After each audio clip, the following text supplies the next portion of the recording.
da'wa, la propagation du message de l'islam. Et donc, ils avaient établi un schéma théologique selon lequel la guerre devrait servir la da'wa. Et c'est à partir de là que toutes les catégories ont été désignées, ou prédésignées, parce qu'il suffit d'avoir l'identité religieuse de l'ennemi pour pouvoir définir le casus belli. C'est-à-dire, si je constate que tel ou tel est un polythéiste, eh bien, je peux entreprendre la guerre contre lui, dès lors que je suis fort, que j'ai les moyens, etc. Si je constate que tel ou tel fait partie des gens du livre, je peux aussi entreprendre la guerre contre lui, avec une option de lui garder la vie sauve, si jamais en fait il paye un tribut. Bon, donc il devient protégé de Dar al-Islam. Oui, mais ça, c'est le cas de figure qui a quand même dominé dans l'histoire de l'islam. C'est-à-dire que les Ahl al-Kitab sont devenus Ahl al-Dhimma. Absolument, oui, oui. Et donc, oui, mais en fait, leur schéma est tellement normatif, c'est ça ce que j'essaie d'expliquer. Et surtout, il n'est pas forcément dans le texte coranique. Là, c'est un grand débat, parce que certains pensent que les juristes ont tiré les règles de la guerre et de la paix du texte coranique lui-même. C'est très compliqué, ce n'est pas possible, parce que le texte coranique est beaucoup plus énoncé, beaucoup plus subtil que cela. Ce que je peux vous dire, c'est que les juristes ont fondé leur pensée de la guerre et de la paix principalement sur l'histoire même de l'islam. L'islam était victorieux à cette époque-là, au 8e siècle. Il y avait une situation de puissance militaire, une puissance impériale, et c'est à ce moment-là, entre les Omeyyades et les Abbassides, que les juristes de l'islam vont fonder cette théorie de la guerre et de la paix, et donc c'est une théorie qui traduit en quelque sorte cet esprit triomphant de l'islam de cette époque. Mais justement, est-ce qu'on peut dire, lié à ce que tu viens d'énoncer là tout de suite, est-ce qu'il existe un droit de la guerre? Oui, absolument. Est-ce qu'il y a des lois? Est-ce qu'il y a dans la tradition, notamment juridique? Oui, tout à fait. Oui. Est-ce qu'il y a des lois? Est-ce qu'il y a des règles qui régissent les relations entre les belligérants? Bien sûr. Ce que j'ai le droit de faire et ce que j'ai le devoir de faire quand je fais la guerre à quelqu'un. Tout à fait. Alors, pour rapidement rappeler la question des catégories internes, des ennemis internes, juste pour vous dire à quel point ce droit n'a pas forcément sa source dans le texte coranique. Par exemple, la catégorie des apostats. Quel a été le modèle de la théorisation de la guerre contre les apostats, al-Murtaddoun? Ce n'est pas dans le texte coranique. On peut parcourir tout le texte, il n'y aura jamais de verset relatif à un sort, à une guerre contre le Murtad. Il y a plusieurs passages qui rappellent le sort du Murtad dans l'au-delà, non pas son sort dans l'ici-bas, et non plus la nécessité d'engager contre lui une guerre ou bien une action donc, qui est celle de l'État. Bon. Donc le modèle qui a servi de base pour la théorisation de la Ridda n'est autre que celui d'Abu Bakr. C'est Abu Bakr, le calife, qui a fait la guerre au Murtadoun, et donc on s'est servi de ce schéma historique, de ce modèle, paradigme, pour après théoriser la question de la Ridda. Même chose pour les Khawarij, les dissidents, les rebelles. Où est-ce qu'on est allé chercher la question de la lutte contre les Kharijites, ou bien contre les rebelles? On a interdit la rébellion. La plupart des juristes vont vous dire il est interdit de porter, d'ailleurs, comme les juristes occidentaux, c'est la fitna. Qui a servi de modèle? C'est la guerre de Ali contre les Kharijites. Voilà un modèle historique. Vous voyez, donc c'est l'histoire elle-même qui a été prise comme fondement du droit. Enfin, pardon, pour la guerre contre les bandits, on peut parcourir le texte coranique. Il n'y aura jamais de texte ou justifiant la guerre contre les coupeurs de route, les pirates, les bandits de grand chemin. Vous voyez, les gens qui déstabilisent les autres. Alors il y a un verset qu'il mentionne, mais en fait il n'a rien à voir avec la guerre contre les coupeurs de route. Donc vous voyez un petit peu, tout cela s'est construit dans l'histoire et n'a rien à voir avec la source fondamentale de l'islam. Alors maintenant, est-ce qu'il y a des lois? Bien sûr. Si on passe le niveau de ce qu'on appelle le casus belli, la justification de la guerre. Pourquoi faire la guerre? Quelle est la raison? Donc si on dépasse cette question, qui est rapidement résolue d'ailleurs par les juristes de l'islam, nous allons constater qu'ils ont pensé le droit dans la guerre, donc ce n'est pas le droit de la guerre, de faire la guerre, mais le droit dans la guerre, c'est-à-dire une fois que le conflit est déclenché, quelles sont les possibilités, quelles sont les options, de quelle manière conduire la guerre. C'est cela le sens de Siyar, Kitab Siyar, Kutub Siyar, c'est comment se conduire. comment se conduire, comment conduire les armées, comment se conduire, quel est le modèle de conduite à suivre en la matière. Et donc, on constate que les juristes de l'islam établissent des lois en ce qui concerne les prisonniers de guerre, en ce qui concerne les dommages collatéraux, en ce qui concerne c'est le sort des prisonniers, les réduire en esclavage, les tuer ou bien les libérer. Plusieurs options, chacun la défend à sa manière. On établit bien évidemment les règles relatives aux frontières, donc l'amant, etc., l'amen, bon. Et surtout, on distingue ce qui est au fondement du droit international contemporain, on distingue deux catégories, les combattants et les non-combattants. Ça, c'est très clair. Vous prenez par exemple le traité d'Ibn Rushd ou bien le traité de Sararsi, Sararsi qui a écrit un grand commentaire de Shaybani, dont j'ai parlé tout à l'heure. Ce sont vraiment de grands penseurs de la guerre en islam, de grands juristes. Eh bien, il va vous dire, il y a al-muharibun, ghayr al-muharibin. Donc, il y a deux catégories bien distinctes. C'est ce qu'on appelle de nos jours les combattants et les non-combattants. Bien, les combattants, les soldats et les civils. Plusieurs déterminations dans le droit international pour distinguer ces deux catégories. Alors, à qui on fait la guerre? On fait la guerre aux soldats de l'État, c'est-à-dire aux représentants de l'État. Parce que l'objectif d'une guerre, même chez les juristes de l'islam, l'objectif d'une guerre, c'est de détruire l'État ennemi parce qu'il est l'auteur d'injustice ou bien de passe-droit, donc il a commis des passe-droits, et on est autorisé à lui livrer la guerre. Pour certains, la plupart d'entre eux, il y a aussi la possibilité de la faire, de l'engager pour des raisons religieuses, donc je viens de le rappeler, mais il n'en reste pas moins, même si on fait la guerre pour des raisons de conversion, eh bien on ne peut pas s'attaquer aux non-combattants. C'est interdit, pour tous les juristes de l'islam, c'est interdit de tuer les femmes et les enfants. Le meurtre des femmes et des enfants, ça c'est aussi bien chez les Shafi'ites que chez Ibn Hazm, qui sont les plus durs en matière de guerre, de droit de la guerre et de la paix, que chez les Hanafites ou bien chez les Malikites. Donc, interdiction de tuer les femmes et les enfants. Il y a aussi des discussions à propos des catégories qu'on appelle aussi non-combattantes. Par exemple, les paysans. Vous savez, vous avez les armées qui sont en marche avant d'arriver à une ville qui est généralement fortifiée. Eh bien, on traverse des champs. On va trouver des paysans qui cultivent la terre, mais qui sont inoffensifs. Des paysans inoffensifs. Qu'est-ce qu'on fait? Est-ce qu'on va les passer à l'épée, au fil de l'épée? Non, bien évidemment. Donc, c'est interdit de tuer les paysans pour certains juristes, notamment les Hanafites ou les Malikites. Interdit de tuer les paysans, interdit de tuer les manœuvres, interdit de tuer les moines chrétiens ou autres. Pourquoi? Parce que généralement, les moines se trouvaient dans les monastères qui étaient un petit peu à l'extérieur de la ville, parce qu'ils cherchaient la paix, ils cherchaient la tranquillité, ils cherchent donc la dévotion, à consacrer leur vie à Dieu, et donc ils sont généralement situés en dehors de la ville fortifiée. Qu'est-ce qu'on fait si jamais on traverse donc un endroit où il y a un monastère ou des monastères? Est-ce qu'on va massacrer les moines? Non, c'est interdit. Donc ça, tous les juristes de l'islam, pratiquement tous les juristes de l'islam sont d'accord là-dessus, sauf les chafiites. Enfin, chafiites avec des divergences entre les chafiites, parce que là encore, c'est pas très clair. On attribue des opinions à Shafi'i, d'autres ne sont pas d'accord, etc., etc. Donc, il y a aussi d'autres catégories comme les fous, les handicapés. Donc, tout cela montre qu'on ne peut pas faire la guerre de n'importe quelle manière, de n'importe quelle façon. Il y a des règles, il y a des codes, et ce que je voudrais rappeler, c'est que c'est l'État, même chez les juristes, pour revenir au point fondamental, c'est l'État qui décide de la guerre et de la paix. Justement, ça c'était une question que je voulais te poser, oui. C'est qui est habilité à déclarer la guerre? Parce qu'aujourd'hui, évidemment, on a le sentiment que n'importe qui, finalement, s'autorise à faire la guerre à X ou à Y, absolument. Notamment dans le monde, on va dire, dans le monde musulman. Mais qui est habilité à déclencher la guerre? À l'époque médiévale, en islam, en tout cas à l'époque médiévale, il y a le principe de l'étatisation de la guerre, c'est-à-dire seul le prince, le souverain ou bien son représentant est habilité à faire la guerre. Personne d'autre ne peut faire la guerre. C'est très connu. Donc c'est un principe. La guerre, déjà même si on approche la guerre d'un point de vue religieux, on va dire que c'est un fard kifaya et non pas un fard ayn. C'est un devoir collectif, comme par exemple choisir un imam, choisir un calife.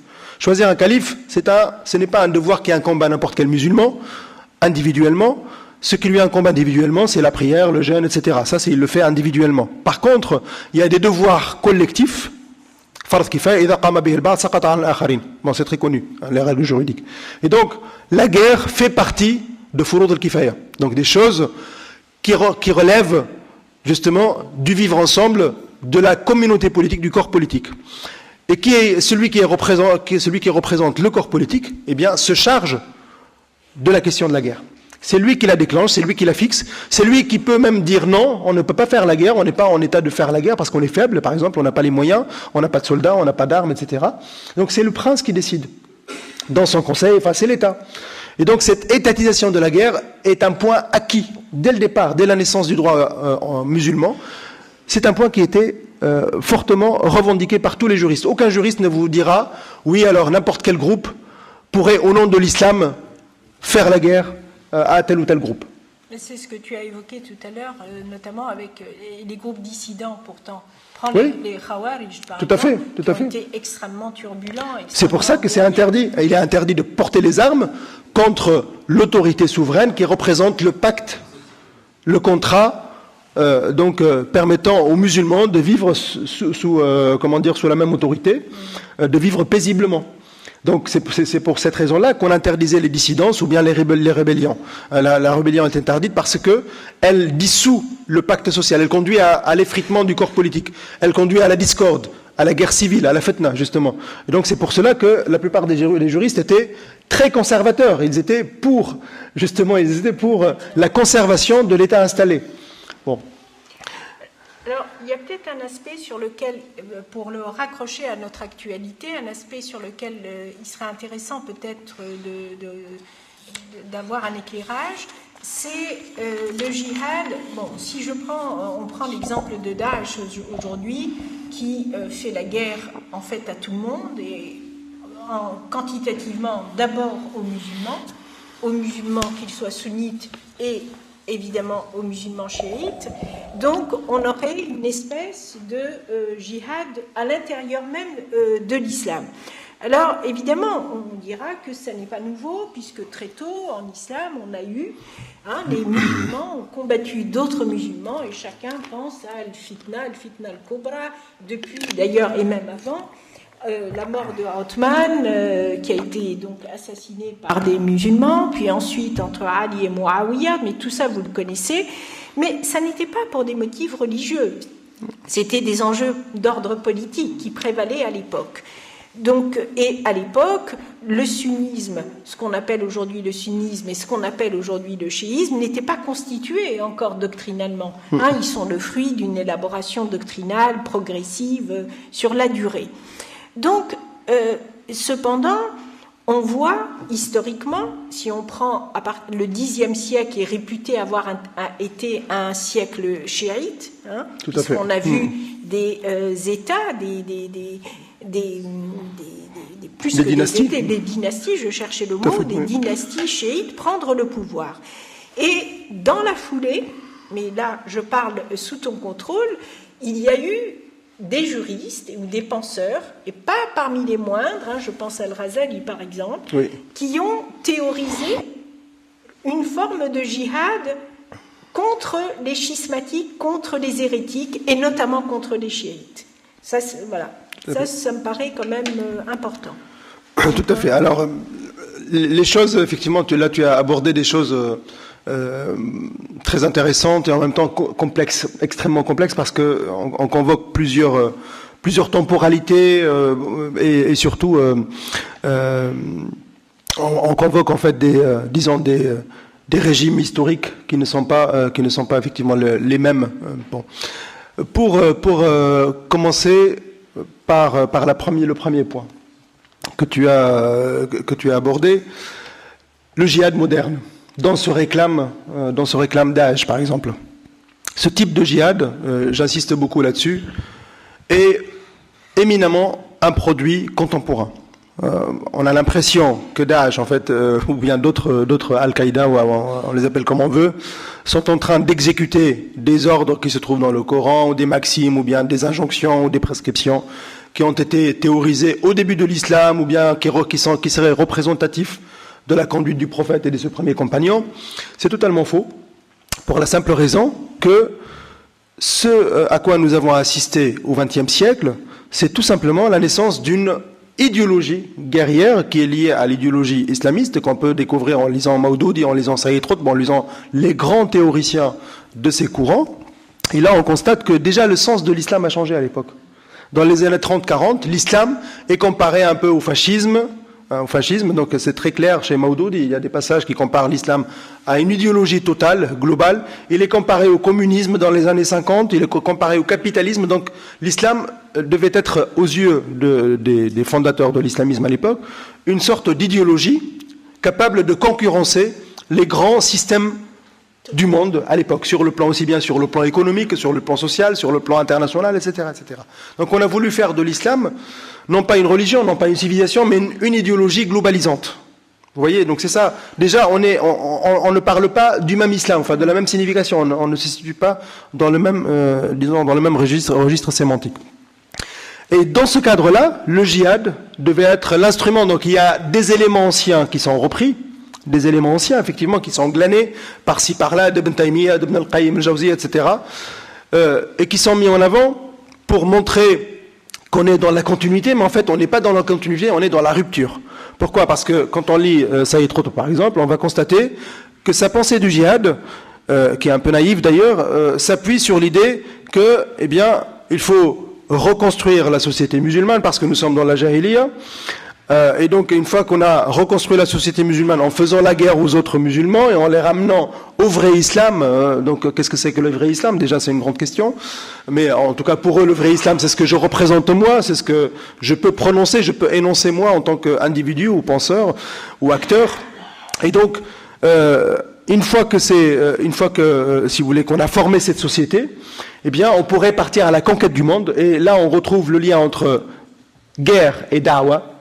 Parce que l'objectif, c'est de faire advenir, il le dit textuellement, de faire advenir le royaume de Dieu sur terre. Donc là, nous sommes dans une conception déjà millénariste et eschatologique, fortement travaillée par des thématiques qui n'étaient même pas abordées par les auteurs médiévaux. C'est-à-dire les auteurs médiévaux, personne ne parlait de la réalisation du royaume de Dieu sur terre. Personne, vous voyez, on n'avait pas cette dynamique théologique qui va animer Saïd Qutb, mais d'ailleurs qu'il va chercher chez les théologiens chrétiens principalement, pendant son séjour aux États-Unis ou grâce à ses lectures. Donc là, nous sommes dans une autre manière de penser la guerre, de penser la question de la guerre en islam, et on va reprendre certains éléments. On va reprendre surtout les discours, les harangues qui étaient prononcés par Ibn Taymiyyah dans un contexte de conflit avec les Mongols qui avaient mis fin à la dynastie abbasside, qui avait exécuté le calife et qui avait mis Bagdad à feu et à sang au XIIIe siècle, en 1258.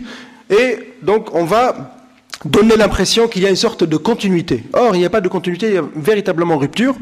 Parce que je prends deux petits exemples par rapport à ce que je disais il y a 2 secondes. La guerre pour les islamistes a pour objectif la destruction de l'État, c'est-à-dire aucun État n'est légitime. Il n'y a pas d'État légitime. Aucun État n'est légitime. Donc, d'abord, il faut détruire les États, détruire les entités politiques qui sont là. Ensuite, alors que pour les juristes de l'islam, la guerre est menée par l'État. C'est l'État qui mène la guerre. Vous voyez, donc il y a une étatisation de la guerre, comme je l'avais dit tout à l'heure. Deuxième point. Chez les juristes anciens, même si on parle de l'ennemi polythéiste, même si on parle des gens du livre, des apostats, etc., mais pour l'époque, c'est pas étonnant, parce que nous sommes à l'époque médiévale. Les chrétiens, les autres peuples théorisaient la guerre de la même manière, pratiquement.